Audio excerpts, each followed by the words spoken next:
This episode of the Construction Record is brought to you by the Ontario Sewer and Water Main Construction Association. Clean water is everybody's business.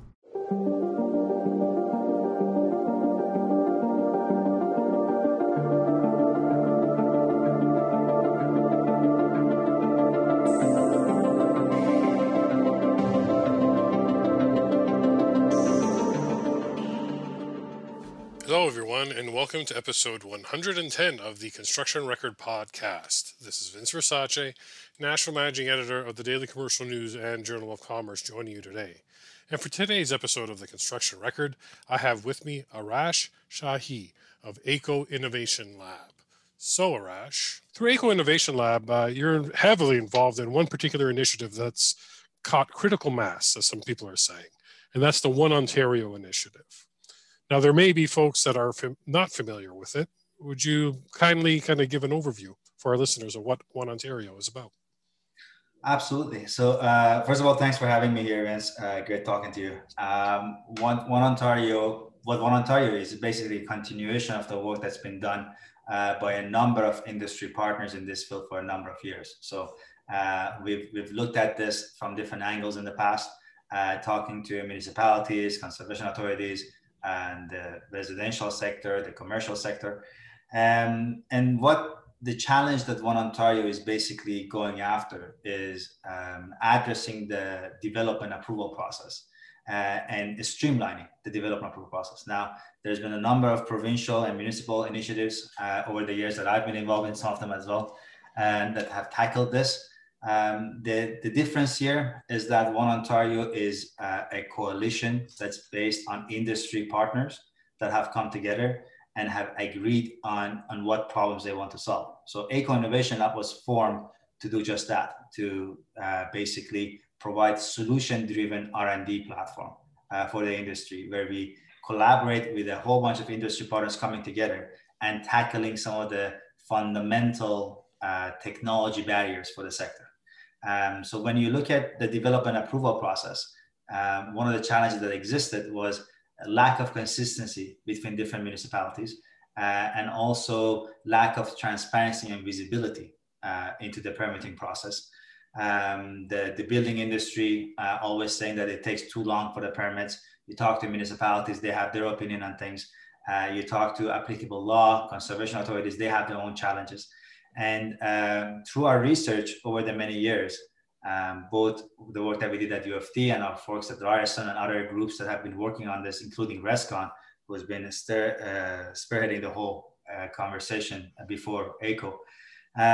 One thing that we found out was that data exchange is the issue. The fact that these different entities don't talk to each other the way they should talk to each other, and a lack of a consistent data exchange framework, basically. We identified that as the single most important issue for streamlining the development approval process. So what One Ontario is basically a set of data exchange standards that all the different stakeholders involved in the development approval process would agree on and be able to exchange information at a much more meaningful and efficient manner going forward. So that's what One Ontario is about, and that's why we're doing what we're doing. I'm curious. So when you look at the municipal side, the municipal stakeholder in this equation, you have various size municipalities that are well capitalized, well developed, some a bit more, probably not as much because you have smaller municipalities and large ones in Ontario. Are the issues the same when you talk to a smaller municipality, let's say a Cobourg sized one versus something that is Toronto? You know, is it bureaucracy versus lack of technology? What are some of the issues you try to overcome there? Just to be perfectly candid, the technology is not the issue. What we are trying to accomplish here, it's not a technological solution. It's more of a collaboration issue, right? Being able to talk to each other and agree on things. We have 444 municipalities in Ontario, and we have almost as many different ways of doing things, right. which is part of the problem. So to your point, no, the challenges of municipalities are different. A small rural municipality in Ontario is faced with different challenges that the City of Toronto or others might be faced with. So at the municipal level, the challenges are different. The scale of challenges are different, but they do have something in common. and that is for a development approval application to go into a municipality. It's not just the municipality that needs to comment on that. There is a whole bunch of applicable law and external agencies that need to comment. So while municipalities may come up with their own solutions, and there's a lot of municipalities in Ontario right now, across the country actually, who are picking up e-permitting solutions.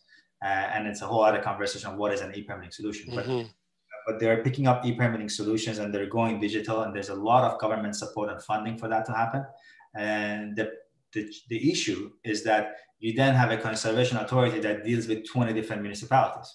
So from their perspective, they're saying, well, it's great that you're picking up these solutions, but unless you all agree on an exchange framework, I cannot log into 20 different systems. So from a municipality perspective, they're saying, well, we're all on this platform. Why can't you come here?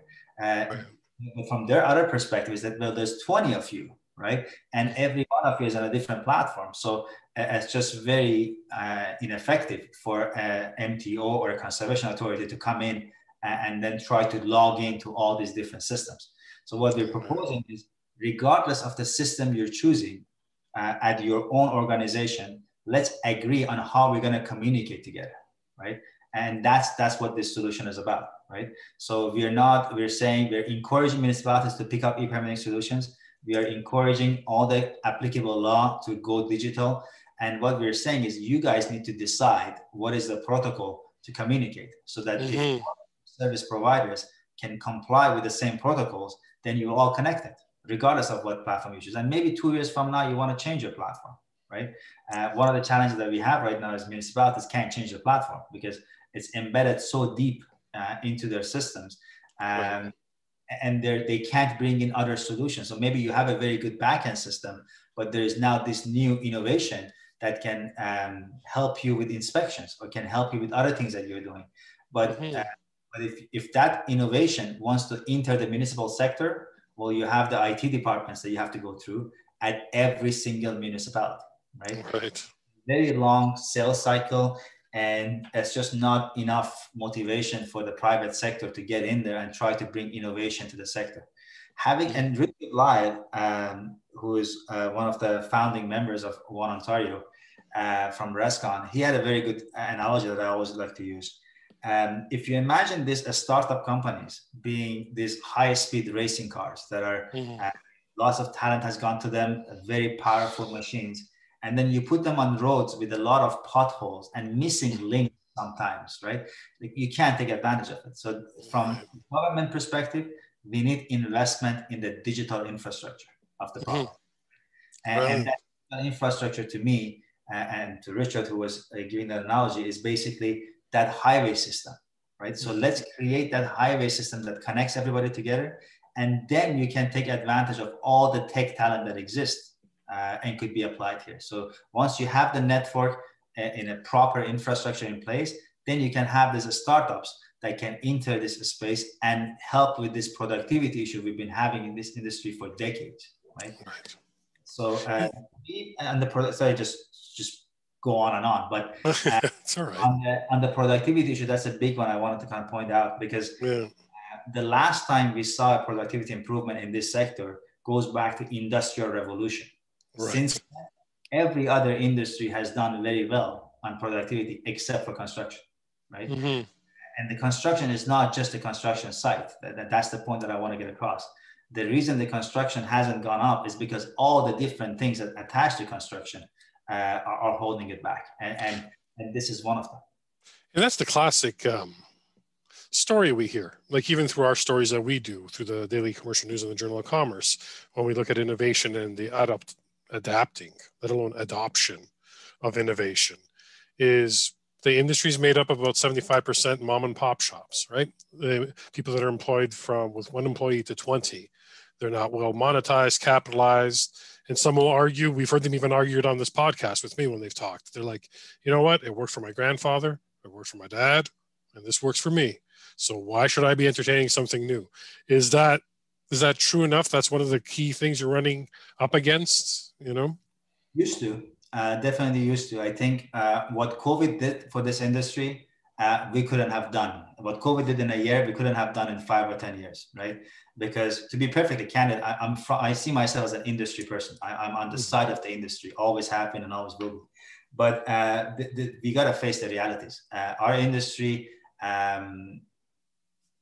works better when there is pressure, right? When we're forced to do things. And and it's not just our industry locally, it's just the AEC industry. The industry as a whole has been doing very well.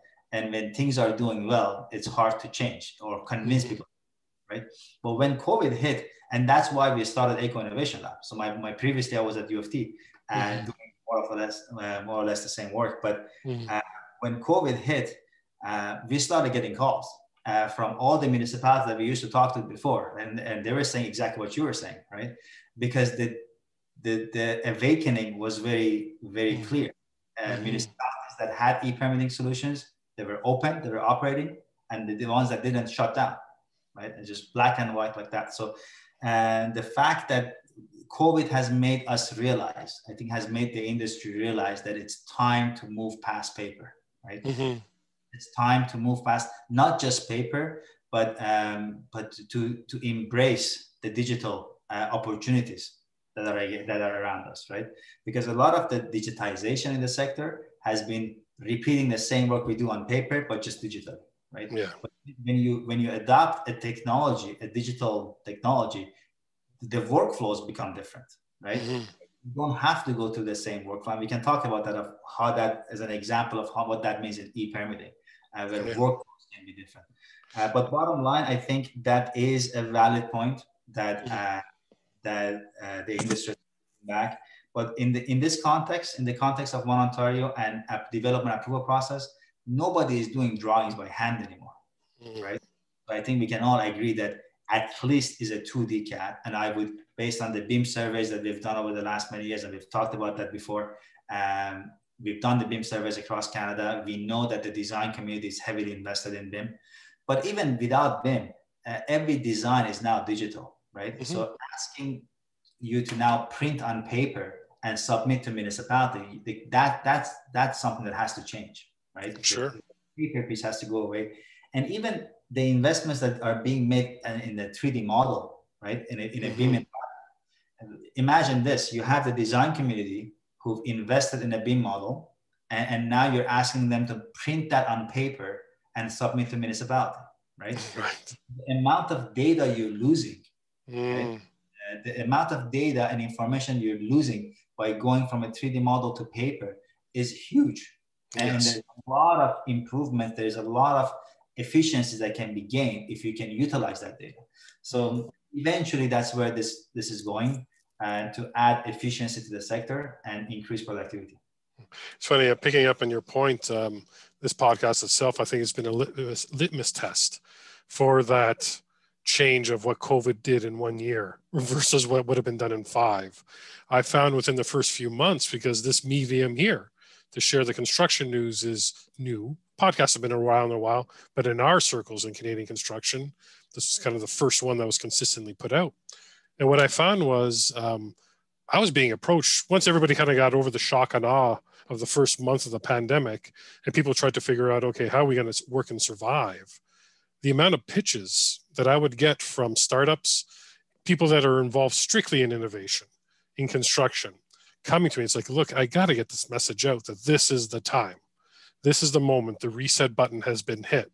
Now, obviously, they're coming for their own personal advantage. At the same time, some of them are like you and some of the other stakeholders we know, like Richard, that it's just like at their heart, at their core, they know that there's productivity improvements that can be had, innovation that can be made. So I think you're bang on with that, and the timing's right. So is that when you mentioned there was a release about critical mass? I'll go to that term. One Ontario's hit critical mass. Does that mean you have enough representation to go to the next step? And what would that next step be?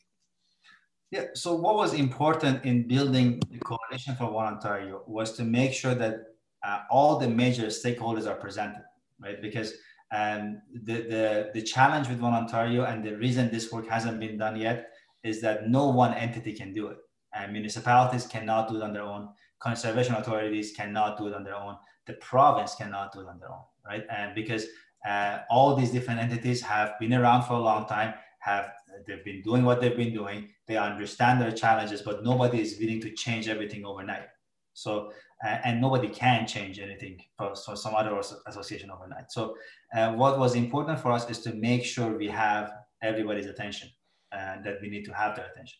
So when we said we had hit critical mass happened when we have over 20 associations now that have come on this. And I'm just going to name a few just to provide why the critical mass is there. So we have RESCON, the Residential Construction Council of Ontario, as well as BUILD and OHBA that represent the residential sector. So we are well represented. The residential sector is well represented. OGCA, the Ontario General Contractor Association, has come in. So they represent the ICI sector in this space. We have building officials, so on OBOA, that's the Ontario Building Official Association. They represent the building departments in all 440 municipalities in Ontario. And we also have LMCBO, so the large municipalities chief building officials. These are the subset of about 40 municipalities in Ontario that have the majority of the economic activity in the province. So their chief building officials are now part of this coalition. We have OPPI. That was a big win for us because planners have not been heard enough, I think, in this whole context. There's a lot of issues that sometimes gets pointed at the planning departments, but we are very intrigued to have OPPI join this effort. And basically what their position is that we understand their challenges, but we want to be part of the solution. So, and that to us was a big win as well. We have the BIM community represented. So we have the Building Smart Canada and the Toronto BIM community who've come in. Consulting Engineers of Ontario have come in, Wood Association, Terion, HICRA, and then we have a number of municipalities, including City of Toronto, who've come in. Conservation Ontario has come in. And recently, we've had a number of technology providers who are coming in. And these are the e-permitting providers that have been operating in this space for quite some time. And we were always told that they're not going to play ball because they want to have a monopoly. Some of them do, so not everyone has come in, but a good portion of them have come in. And they said, you know what, we understand this, we want to support this. And not only they're supporting it, they're actually providing in-kind support. So they're basically saying, we're going to help you build APIs from our system to this central language that you want to create for data.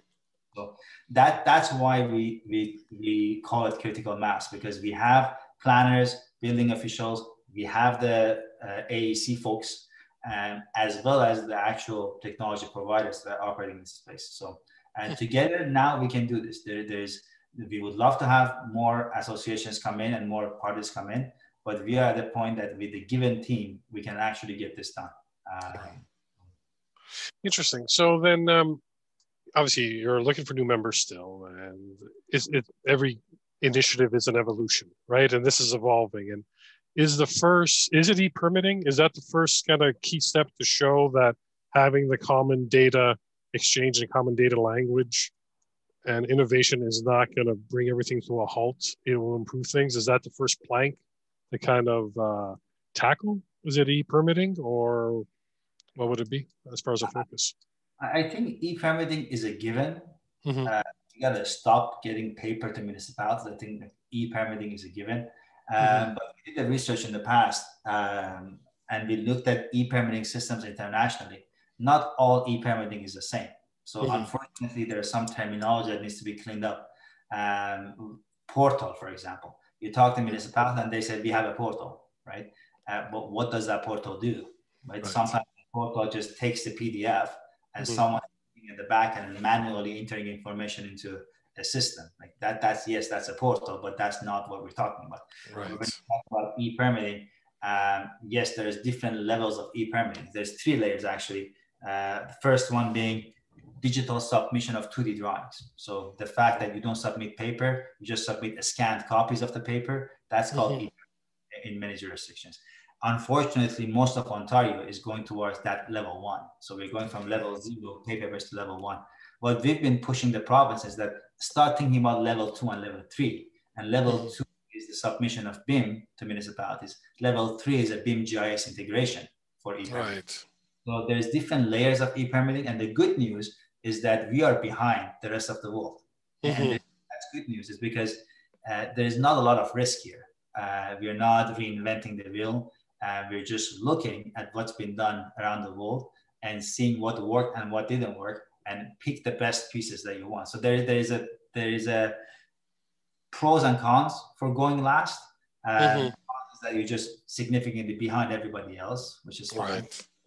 But the good thing about it is that there's so many options in front of you, and so many proven case studies, that the risk comes completely out of it. So that's what makes me very excited about this, is because it's new in Ontario and in Canada, but it's really not a new concept. So as far as jurisdictions that may be a bit more advanced for our listeners in this area, is it the EU? Is it the United States, Britain? Where have you seen kind of this take root and be successful? Yeah, Singapore has been one of the pioneers in this. What Ontario municipalities are doing today, Singapore started in 1995. So they've been at this for quite some time. Single state country, so that's a lot easier to get things done. But there are some European countries that are leading the way. Estonia, for example, not just with this, but going digital completely for their citizens. So everybody having a digital code that basically everything is tied to that. So there's models in Europe, and UK is obviously one of the closest ones to us that we can mimic relatively close. And they've done BIM mandate for several years now in UK, whereas to date we don't have a national BIM mandate in Canada. And I think I've heard you say it before when we first met a couple of years ago. Canada was the only G7 country without a national BIM mandate. Is that still true? I'm still saying that, yeah. Yeah. Okay. And it's not so much the mandate that's the issue. It's having the infrastructure to be able to take full advantage of the investments already being made in BIM, right? So it's one thing for the government to say you have to use BIM. It's the other thing to say, well, I know you're using BIM. Here is some capacity for you to take advantage of the investments you already made, right? Right. So if you are using BIM, then maybe you can get your permit faster because I can process your permit faster, right? Sure. So giving those incentives to the industry to encourage them to go digital, right? Because if right now the state of the art is that you are an architecture firm, you do a detailed BIM model, but you're printing on paper and submitting to me as a municipality, right? So all that investment you made gets you nothing as far as I'm concerned, right? As far as the government is concerned. Whereas government, in our opinion, should be rewarding those who are pushing the technology forward, right? So that's essentially where we would like this to go in future. Sure. I wanted to pick up on a point there. When you were going through the different tiers, I picked up, you said like the third tier of e-permitting is the combination, was it GIS and BIM together? Was that accurate? Is that as I heard it? Yeah. And if you could explain that for the listeners a little bit, what that looks like? What is that? Just really heavily data layered permitting? So let's talk about the GIS element for a second. When you're submitting an application, you should be able to go on one portal, put your permit data, and find out whether Conservation Authority is involved, whether MTO is involved, whether Heritage is involved. And so what the process is right now is you take your application to the municipality, and then you take your application to Conservation Authority, and then you take your application to MTO, and they have their GIS maps. They open it up and say, yes, we have jurisdiction, or no, we don't have jurisdiction. Right. All of that could be centralized, right? Right. You have the GIS layers for all these different applicable law. At least at the beginning, you can say, yes, X, Y, and Z need to comment on this application, right? Now, you know what X, Y, and Z are going to ask for information-wise. Let's say that as a municipality, I ask for 20 data fields from you, right? But Conservation Authority might need 15 of those data points and maybe 2 more or 3 more, or MTO might have 10 of those and 5 more, right? But if I ask that 25 from you from at the beginning, then I have your information. I can send it to whoever needs to have it. So single point of entry for all permits, regardless of what municipality you're actually applying to, right? And then have that middle layer, if you will, and do that initial processing on it. That's what BIM and GIS integration. This is just the GIS element of it. Now, if you BIM into it, well, all the information that any of those agencies need to have is in BIM or could be in BIM, right? And combination of BIM and GIS basically gives you everything you need from a planning, building, and any other aspect that you want to look at. Because if you know what's going to be built and you know what location is going to be built, that's all the information that you need. So BIM and GIS integration, there's a few countries who are working on that, Singapore included. Basically, any country that has a BIM infrastructure is looking into this. And I know that Autodesk and Esri have done some work on BIM GIS integration. So it's going to be a hot topic over the next few years until these technology providers figure it out. Bottom line is that from a development approval process, GIS has a lot of the information, and the other side of it could come from BIM or could come from drawings. But if it comes from BIM, then the potential for automation would be a lot higher. Now, I'd be remiss not to ask, when you were talking about some of the stakeholders that are with One Ontario, you mentioned RESCOM, you mentioned OGCA.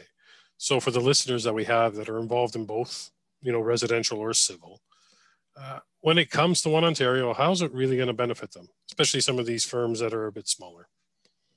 The benefit of the initial, so there's an initial short-term benefit and the long-term benefit. The short-term benefit for One Ontario for the AEC industry, regardless of what your size is or whether residential or commercial, is consistency in permit applications. So if you're building on this side of the street or the other side of the street, you go through the same process, right? So consistency, added visibility and transparency to the process, right? Knowing where your application actually is, right? Is the application being held at the municipality? Is it being held at the Conservation Authority? Is it being held at MTO? Like, who's holding the application? Having some visibility and transparency, and perhaps most importantly, consistency. Right? It's one thing to say that we're gonna make the review process from 3 years to 2 years. That's one argument. But at least knowing that it's 3 years is a good start, because at least you have some expectations of like, what are you getting yourself into? Because what we've been hearing from the AEC side of things is that, well, we don't know. We get into it and it's just a big unknown, right? So removing those risks, removing those unknowns is our initial short-term value add. Longer term, what these players could do is fully leverage their investment in BIM for permitting. So that's a longer term vision that we're going to look at maybe 3, 4, 5 years down the road. But that's where this is headed. So at the beginning, short term, you get more consistency, more transparency, and more visibility into what's going on with the permit process. And it's interesting because right now, nobody knows. Nobody actually knows who's holding up applications because nobody is measuring anything, right? If you're not measuring it, there's obviously no way to improve it. So what Ontario lets the province do is to measure it first, right? Have some visibility as to what happens to develop an approval process in the province, right? And then what we hope to accomplish is that once we're measuring it and once we can identify the bottlenecks, that's where the funding could be diverted from the government, right? So, you know what, this is the area that we need to have more investments in. And the GIS infrastructure of the province is going to be one of the first ones. Like, I mean, having done what we've done so far, GIS infrastructure for the province has to be improved. And our, or at least my personal opinion on this is that we need to spend more on our digital infrastructure. That's an infrastructure expenditure, right? So we need to invest more in our digital infrastructure to become more resilient, because hopefully this doesn't happen again, but it might.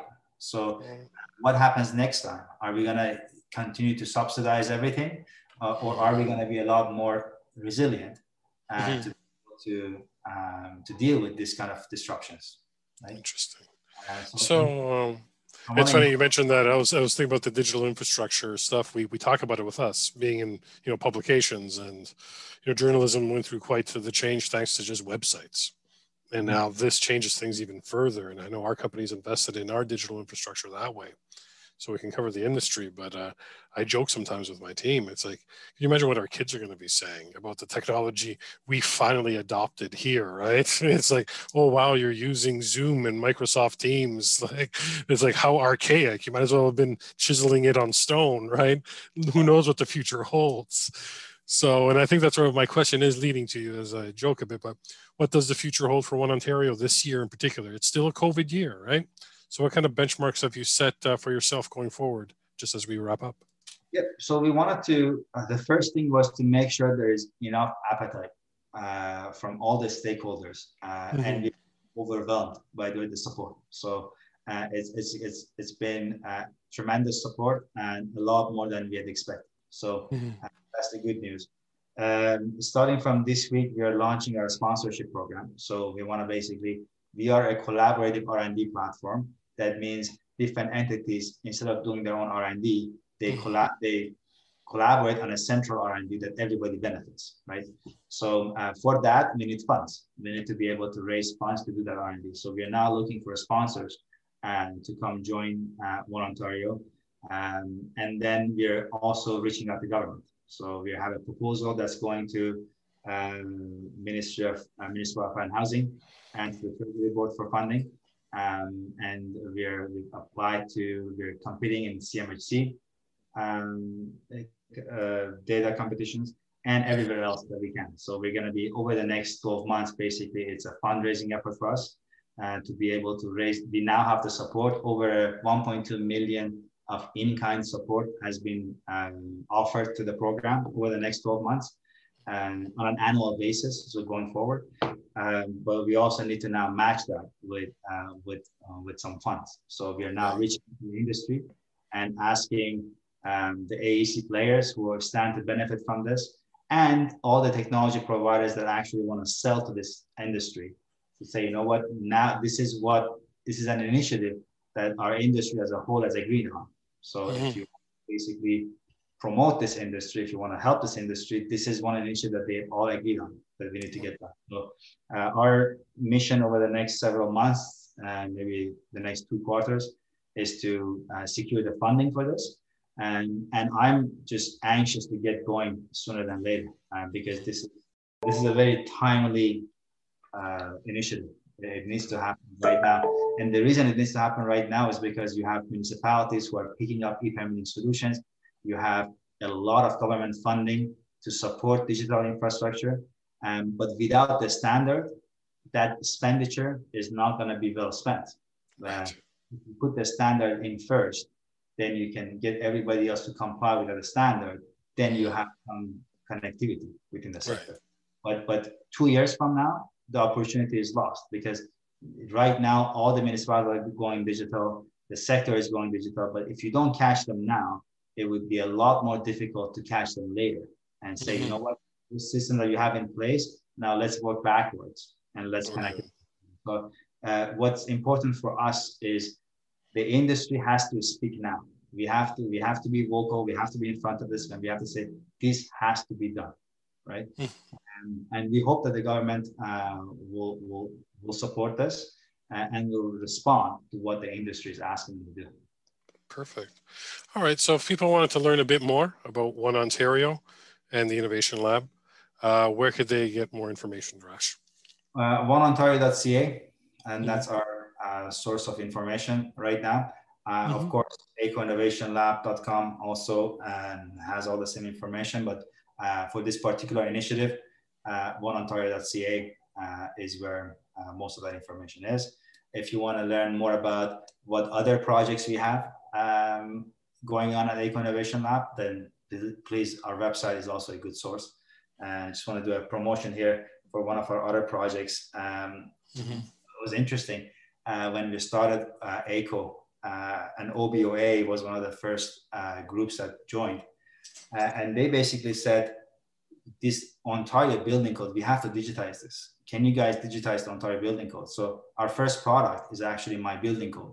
It's called My Building Code. It's an app platform offered for free, and you have the Ontario building code on an app now. So we started with that, and it's interesting. We got like over 1,000 users on it right now, and the industry is coming back with so many interesting features that they want on this app. So what I guess the message I want to send across is that our industry is thirsty and is ready for innovation, right? Just have to put the right tools in their hands and not worry so much about the few voices that we hear all the time that are resisting. I think that the majority of the industry is ready for change. And I think that's the impression that I have. Oh, that's wonderfully said. I think you're right. You know, it's there, whether it's demographically, it's changing, and that thirst is there for the change, or people that have seen the light. We've seen that over the last year, you know, that there are better ways and more efficient ways. It's not even about better, it's efficient and productive ways to do things. Even in academia, I mean, I've had colleagues that said, there is no way I can teach my course online, because we've been having these conversations for years of offering online courses. And there were people that are saying, absolutely no way. This course will not be taught online. Everybody is online now. Right?